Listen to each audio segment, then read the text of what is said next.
Yeah, atapema difficult atimbat Chiki, a baby no feel so cheerful.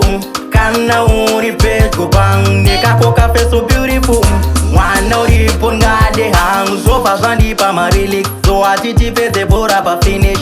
Tisatita sasa ema pikire gani boseta pesi reality. A Waita Ndishaure, a shanda esa gaira. A Waita Ndishaure, a jese jivanzi kwa.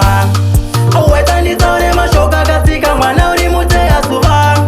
Sirunga mutauro, Ndishaura, shana sambo ziva. Usara se mukana, werudo tarira chiringa suva. Anina chimwe chandi chada kunze kwa kokuza marara shika suva. Uneka poti so right, shese munandi chitangane height. Wakachena se maskata ne light ona chaka shota I balance se diet. Yeah, Waita ndipenge maningi, inene wentombo pinda pekeneke. Afesi yako ya tractor kamera nariti uya titorwe mapiki. Zidi kusiyana niwe, kananda ndazo chusa iwe.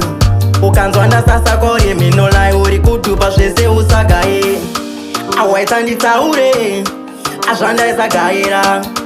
A Waita Ndishaure, a jese jivanzi kwa. A Waita Ndishaure mashoka katika mwana uri mutea suva. Sirunga mutauro, Ndishaura, shana sambo ziva. Usara se mukana, werudo tarira chiringa suva. Anina chimwe chandi chada kunze kwa kokuza marana shika suva. A baby no feel so cheerful. Kana uri page go bang, neka koka face so beautiful.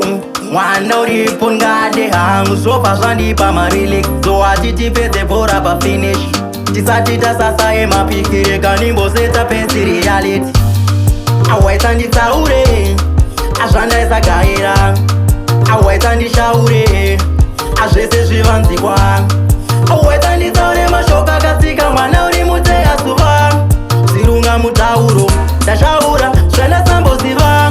Usara se mukana, werudo tarira chiringa suva. Anina chimwe chandi chada kunze kwa kokuza marana shika suva. Uneka poti so right, shese munandi chitangane height. Wakachena se maskata ne light ona chaka shota I balance se diet. Yeah, Waita ndipenge maningi, inene wentombo pinda pekeneke. Afesi yako ya tractor kamera nariti uya titorwe mapiki.